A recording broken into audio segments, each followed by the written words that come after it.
beginning with Python 3. Hi everyone, so this is Mr. Riley here. Now, I am going to be away for the first 3 weeks of the term, so I'm recording these videos for you folks to be able to get the lessons while I am gone, and well, we might as well kick it off. So this is the lesson, or this is lesson 1 for Software Development 1 and 7.8 Digital Technologies 2. Both classes are going to be learning Python, and in the first 3 weeks you're going to be going through some of the basics, which some of you in Digital Tech 2 might know already, and some of you in Software Dev 1 might know as well, but these are the basics, the fundamentals that you have to know so that the rest of the course and the rest of the challenges are easier for you. So let's start off with the first thing that you're going to be encountering, which is going to be obviously your classroom page. This is where I'm going to be posting all the updates, challenges, and everything else for you to follow. There's also the website which you'll be using to basically see these tutorials on, which hopefully your teacher has already given you. Well, they must have, otherwise you wouldn't have been able to access these. So the first thing that I want to introduce you to is your Learning and Development Journal. Now, this is a very important document that you are going to be using every single lesson. It is where you are hopefully going to be remembering to store all of your notes, any of your code that you have done, and all of your reflections. I'm going to be using it as one of the primary things to mark you on at the end of the course, but more importantly, it is what you are going to be able to use for all of the challenges, all of the assignments, and everything else. Whenever you do a code, or whenever I teach you a particular kind of function or anything, put it in your journal, because you will be using those functions and codes later on. And you may find that some of my challenges later in the semester depend upon code that you have already written, so why rewrite it when you can just grab it from your journal? So use it every lesson. You should find a copy right here, if you can have a look on the screen. Inside of Classroom, one should have been created for you. Use that document. Edit it and change it however you like. I'll go into it now and show you what I've given you just to start. These are the 3 outcomes that you're going to be assessed on based on your programming knowledge. So plan and manage digital projects to create interactive information. So make a program basically, but all the way through the planning stages to the full end of the project. Define and decompose problems in terms of functional requirements and constraints. So I've given you a challenge. What are the different parts of that challenge and how do I solve it? What are the constraints, the things that are going to be holding me back or that I need to figure out a way to solve along lines? And then design user experiences and algorithms incorporating branching and iterations, and test and modify and implement digital solutions. Basically, that is writing a program. But the programs that you're going to be writing are, and being assessed on later in the semester, are very complex programs. So that's where you've got, well, that's where that branching and iteration comes in. You'll be learning about those particular terms throughout the course. But I encourage you to go and look them up now if you want, figure them out what they mean, because you can put them in your glossary of terms. Now, this is a little section which I really encourage you all to add to every lesson on any new terminology that you come across.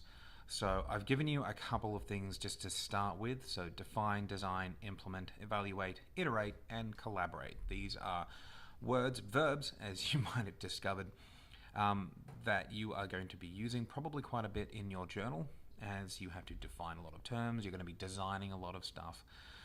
You're going to be implementing a lot of code, etc., etc.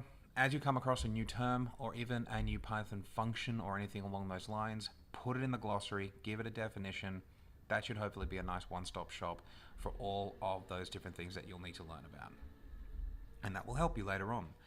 And then another section down here, just giving you a little guide as to what I sort of expect from the different session journal articles. So what did you learn? What's the code that you learned during the lesson, including your broken code? Absolutely put your broken code in. Show why it's broken. Show how you fixed it. That's a really big part of the course. And finally, this will help me do what? Where do you think you'll be using this code? What do you think you'll be using it in? Just a reflection on what you did and how it's going to be helpful. And where were the walls that you needed to be able to break through by problem solving, by working with others, etc. How do you do that? That's a really important thing to write down in your journals. Okay, so that is the reflection journal. So you'll find it here. the next thing I'm going to be showing you is REPL. Now, REPL, which is right here. So the link is going to be in Classroom, and you'll be able to use that link to sign up to REPL. So it's going to be the development environment that we're going to be working in. Because this term we're using Python 3, we're no longer going to be using Codecademy as we have been doing, because that's still Python 2.7, and it's time for us to move on. 3's been out for a while. So we'll be using REPL, and what I'll be asking you to do, and make sure you do this with your parents, or at least let them know that you're doing it. Definitely have a look at the privacy information, but I've had a look at it and I'm pretty cool with it. But you'll need to create a username and sign up to it. I recommend that you use the little Google sign up button down here and use your school accounts. In fact, I'm not going to just recommend it. I'm going to say do it. Use your school accounts to sign up to REPL, because that way you'll have your email that you can use to be able to recover your account just in case you forget your password, because I know you will. And then you can sign up to REPL. I'm just going to go straight to login to show you what the environment looks like. No, I will not show you my password. But this is the REPL environment. Now I've got this little teacher dashboard which you won't be needing to worry about, but my REPLs is what you want to be going for. As you can see, they've got a whole variety of different programming languages that you can choose from, but what you can do is you'll probably have the new REPL button unless you've used this before. I've got continue with Python 3 because I've been doing some stuff in Python 3. Which you'll get after your first couple of codes, but you can just hit new REPL, search for language. It's right there in the popular one, but you can just search for Python 3, and there it is. And so this is the development environment. Basically, you're going to be able to write your code here on the white area, and then you're going to see the output over here on the black. And this is where we're going to start our first lesson. So this is the introduction done. Now we're going to jump straight into the first lesson. So I will time code it on YouTube so you can skip forward if you need to.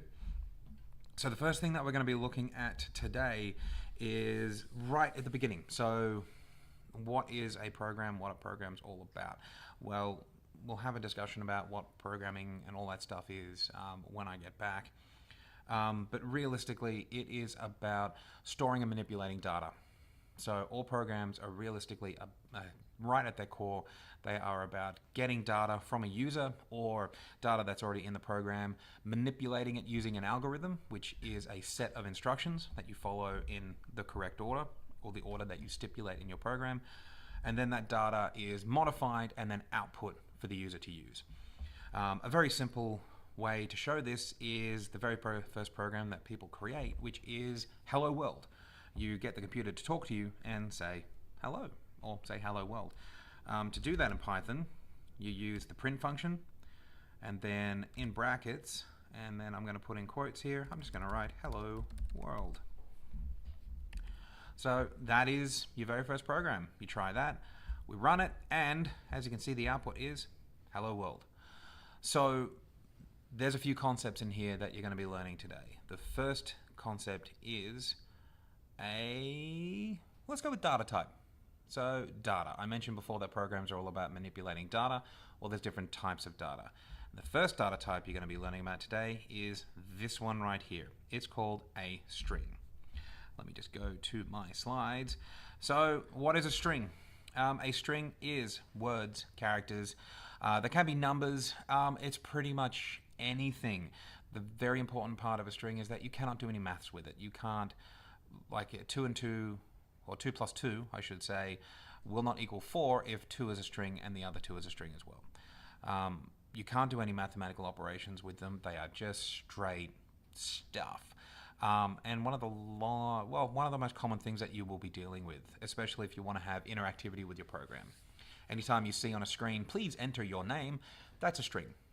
When you type in your name, that is probably going to be stored as a string unless your name is a number, in which case, go you. But you're going to be dealing with them a lot. Now, they're represented, as you can see, by quotes. These little quotation marks around the word. If I was to get rid of these quotes, then the program would probably have an issue. As you can see, they've changed now from green to black. And I've got a syntax error here. Syntax error This is another one for your glossary. A syntax error basically means there is a problem with the writing of your script. So something in your program is written incorrectly, and in this case, what's incorrect is that there's no string there. So we can't print it, or in this particular case, it's also not a variable, which is the next thing that we will get into, which are, well, occasionally we want to store information, like we said before, so we need variables to do it. So a variable, if we go to our next little slide here, variables store data to use later in the program. So for example, name equals John.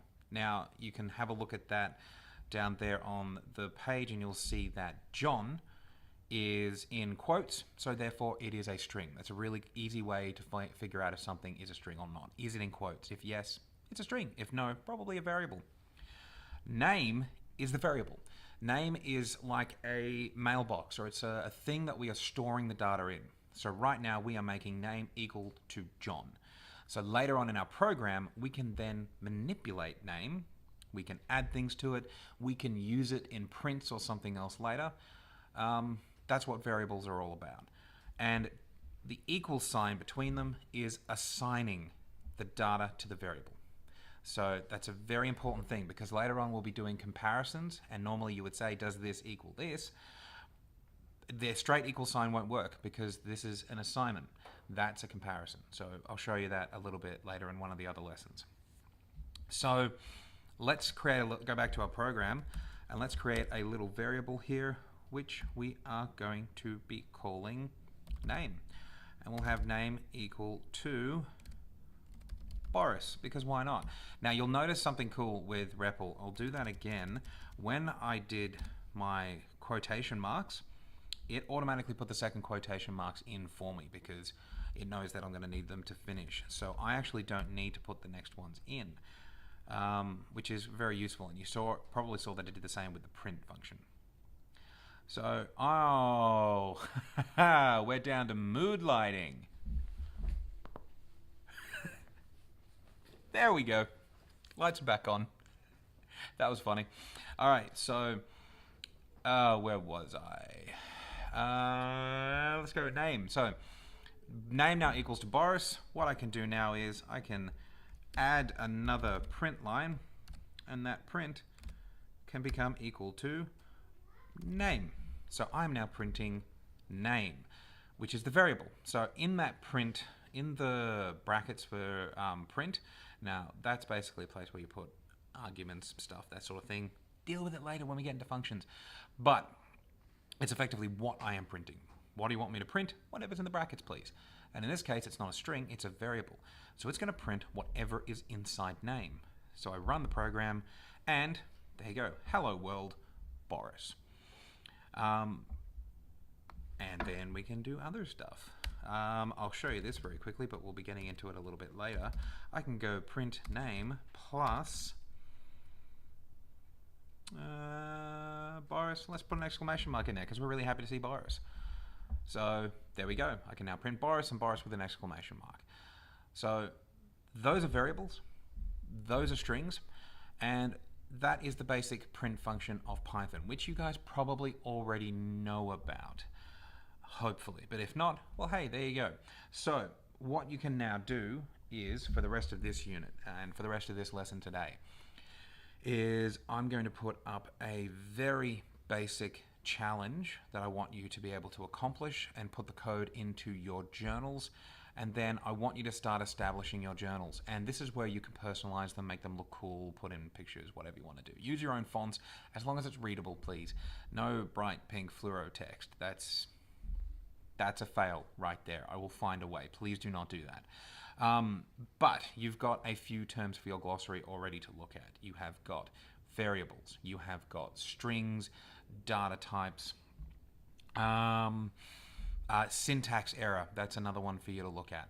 So for the rest of this lesson, establish your journals, establish your REPL account, play around with the hello world and some different print functions, and yeah, see what it does for you.